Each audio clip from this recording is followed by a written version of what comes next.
you need to break up with that Christian, non-Christian, if you want to be with a Christian. Some churches might be very explicit to say that, right? And you might say, well, in that case, Christianity is not for me. Because I'm dating a non-Christian, I don't want to break up with, So that, right or wrong, whatever, that's not the point. The point is that we all do this, right? We all weigh Christianity and our relationship with God based on the things we learn, and that shows our priorities, that shows our values, that shows what it is we really care about. Christianity says, if Christianity said, there's a certain standard for how you want to live, certain values you have to set, certain things you need to be unashamed about in your faith. And maybe you don't want that. Maybe it's not just that it's difficult or it's scary. It's not just that, but you just don't want them. You don't want to live that way. That shows that you value something else beyond that relationship with God. And I'm not trying to make you feel bad or trying to say, that's the point is not what it is. The point is that we need to be honest about that. Because what this passage is saying is that to follow Jesus, to follow God, to follow what this example is that when you want God and follow God and live for God, and truly just for God, the difficulties, the suffering, the pain, you'll be okay with. That's exactly what in verse 8, verse 9, so on, that's exactly what Satan comes to God and says, this man Job, the only reason why he's following you is because you blessed him. You gave him good things, good health, lots of kids, lots of money, lots of maybe power, prestige, something like that. Take those away, and Job will no longer follow you. And God says, no. Job loves me because he just loves me. It's not consumeristic. It's not because I match up with his values. It's not because he's weighed the options of, this is the best price and this is what I get the most out of. It's not consumeristic. It's just because he loves me. And then Job goes through these challenges. He goes through this suffering. He goes through this pain. He loses these things. Why? Because how would you prove? How would God prove? Or how would Job even know that he truly loves God for God himself? The only way you can know is if these good things are taken away. Right? If Job continues to have these things, how would you know that he really loves God and not these things? How would you know that it's really a true relationship and not just because he has these things from God? For someone who speaks for a living, does public speaking for a living, and this is my job. Every Sunday, a lot of Fridays, and I speak in front of people. You might be surprised to hear that I was, 20 years ago or something, I was a very quiet person. Not super quiet, And I remember when I was dating my wife, it was now my wife, but at that time we were dating, and it was long distance. And this was before, I guess it wasn't, there was messaging. Before cell phones, right? And actually it wasn't before cell phones, but it was, but basically it was at a time where the primary way that you could talk to someone in a long distance relationship was actually talking on the phone. Okay, so you actually have to use your voice, right? So not just your fingers. So it's hard to, you actually have to talk, right? So anyway, so that it was long distance. It was long distance for about 3 years. 3 years we dated long distance. She lived about 6 hours from me, driving distance. So kind of thinking from here to San Francisco or something like that kind of distance. And the primary way that we communicated and the relationship grew was through talking on the phone.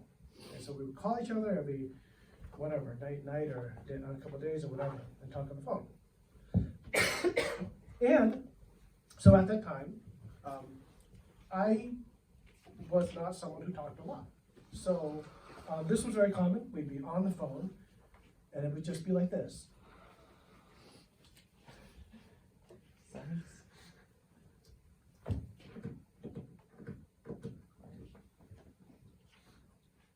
So,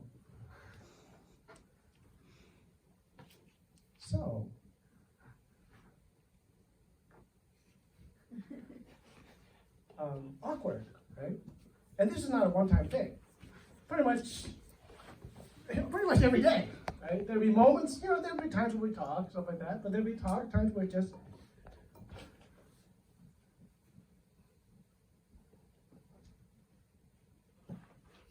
awkward, difficult. I mean, that's hard, right? And you can imagine on the other side, you can't even see the person, right? You're talking on the phone. This is pre FaceTime.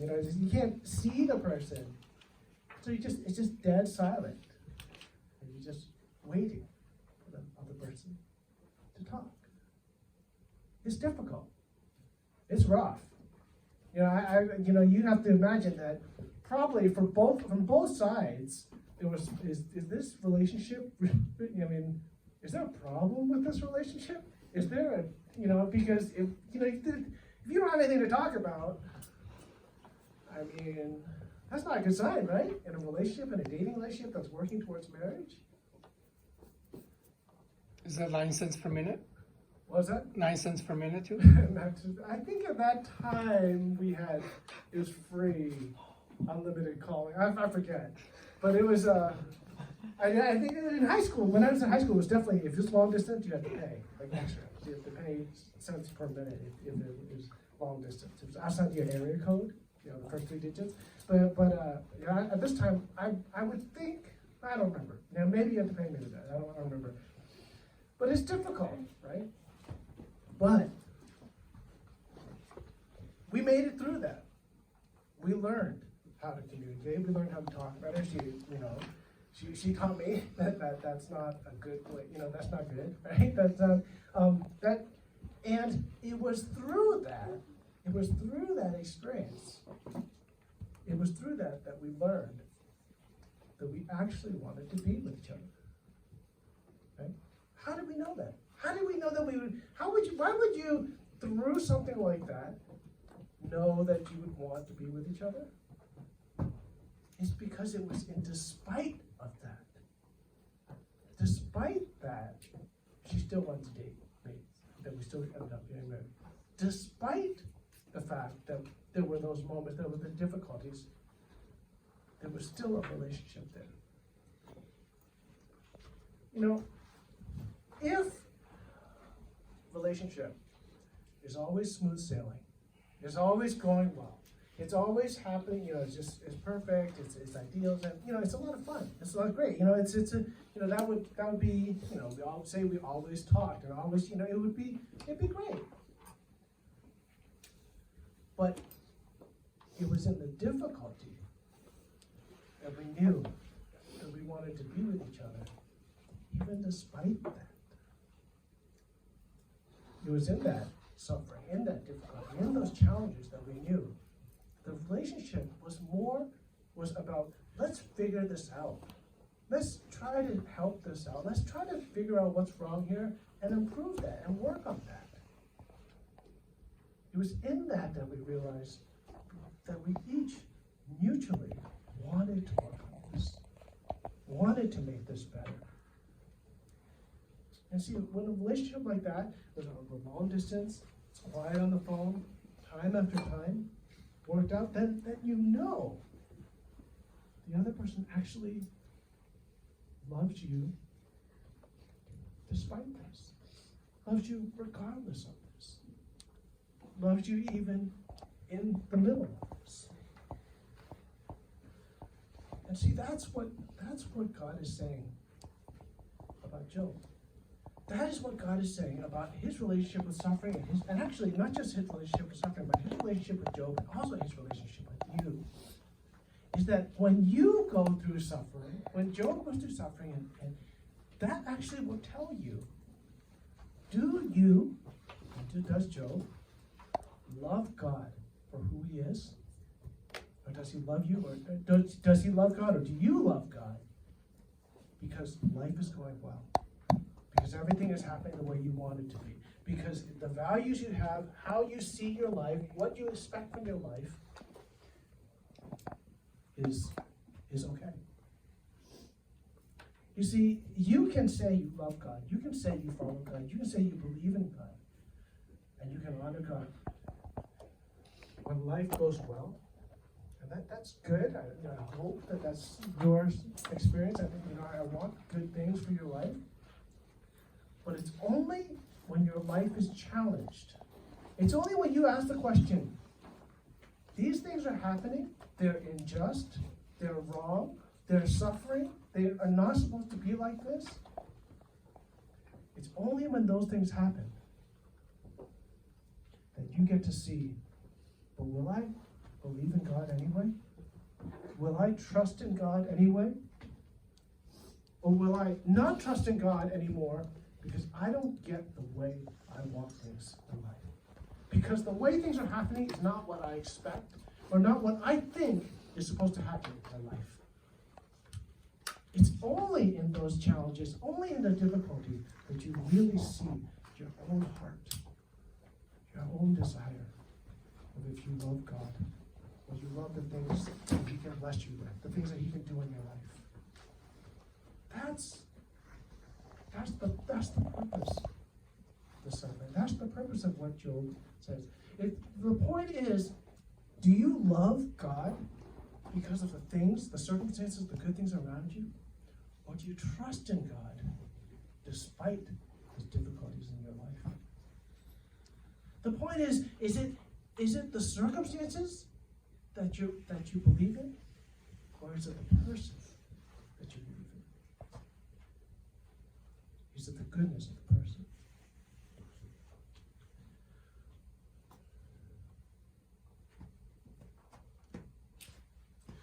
One of the greatest restaurant experiences that I've ever had in my life. Me and my family, we went to Italy a long time ago, maybe 15 years ago, 20 years ago, a while ago. And went to Italy. It was the first time in Italy. And actually, first night in Italy. Flew into, I forget even, it was Milan or Florence or something. Flew into Italy. Got to the hotel, checked in the hotel. And this is pre-internet, right? Pre-Yelp, right?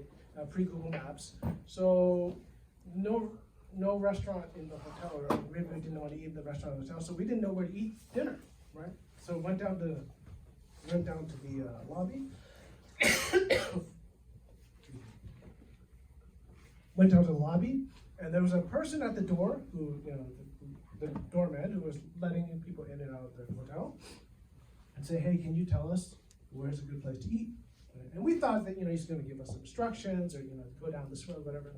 And he said, oh, no, come with me, right? So he's working at the hotel, but he actually just leaves the hotel. And he leaves the hotel, takes us down, not too far, maybe a couple blocks down the street. And I guess maybe it's his friend's restaurant or something like that. But I don't know. He takes us down, and then we get to this, looks like apartments, whatever. And then there's these stairs that go down into a basement. Okay? And he says, oh, go down here. We're like, there's no sign for a restaurant, right? So okay, so we go down, and he says, my friend will take care of you, right? And then he leaves us. So we get down there, get down in the basement, open there. It still doesn't really look like a restaurant. There are tables, right? There's tables and chairs, stuff like that, but it just doesn't look like a restaurant. And but then someone comes and has us sit down, and this is again pre-internet, pre-Google Translate, right? So we don't know Italian. None of us know Italian. We know like hi, bye, and thanks, right? That's it. And good, right? And so they seat us, but they don't. The strange thing is, I've never been to a restaurant where there's no menu. So there's nothing written on the walls or the menu. They don't give you physical menus. There's nothing. They just seat us there, and we're sitting there, and we're just like, okay, what's going on, right? We're just seated there, right? And so we're seated there, and then eventually somebody comes out, and they get some water or drinks, and I forget if they have wine or not in Italy, and then they just bring us food. So I think they brought us some bread and some, bruschetta or something, so, cheese. They brought us some food and then some share plates, and so we just ate the food, and then they cleared it away. Right? Again, we hadn't ordered anything, asked for anything. We were like, okay, so what's going on now, right? And then someone comes out, and then they bring us some more food, right? It was kind of family style. I think it was probably like mussels or some oysters, some kind of seafood, something like that. And a big thing to share, and then the share plates, something, and we ate it. And it was good food. And then cleared away.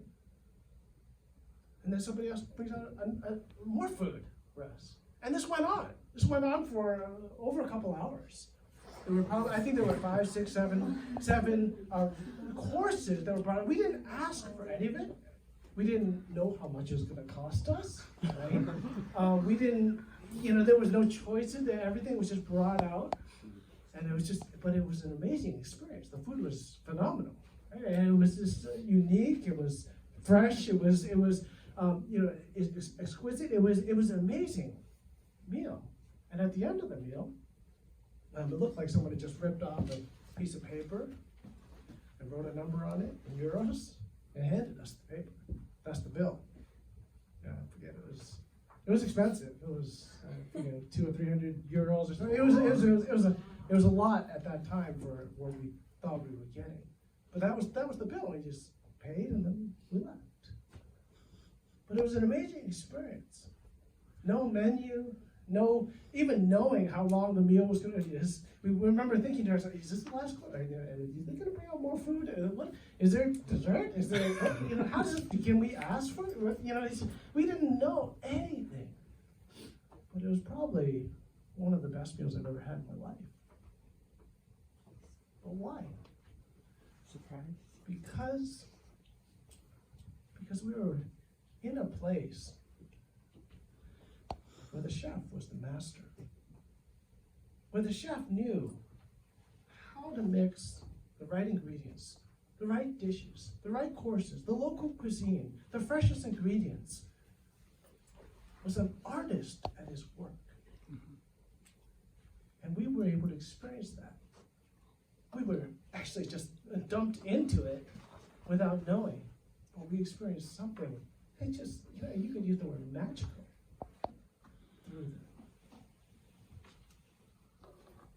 And that's the way it is with Jesus. You might not like, in fact, I did not like every dish in that meal. I wouldn't say I'm a super, I don't like to explore different kinds of, there are lots of foods I don't like, And in your life, there's challenges. There's suffering, there's difficulties, there's things you don't have answers to. There are things, whether, that happen in this life that are difficult. There are challenges that don't seem to have good answers. But the question is, are you looking at life through the lens of just those incidences and those things and those difficulties of your life? Or are you looking beyond those to realize that there's someone in control of it all? Someone who is good, loving, in perfect control, in perfect wisdom, knowing all things, who loves you and wants what's best for you. And not just a God who does that, but a God who is not asking you to pay for that experience. But a God who says that in order for you to have that experience, in order for you to live that life, in order for you to experience the beauty of his creation and life and living in him, he will pay the price. He will die through Jesus Christ so that you can live. There's a God who sent his son Jesus to die on the cross so that you could live. So that you can live the life that he's called you to right now. And you're not going to understand all the things which are good and bad, and all the ways in which he works, and all the reasons why there's suffering or difficulties in this world, and why he would allow those things to happen. But he wants you to love him for just who he is, no matter what the circumstance, no matter what difficulty or challenge that you face, or your friends face, or your family face, or that's in the world. He wants you to trust in who he is, because he's the master in charge, who is also pretty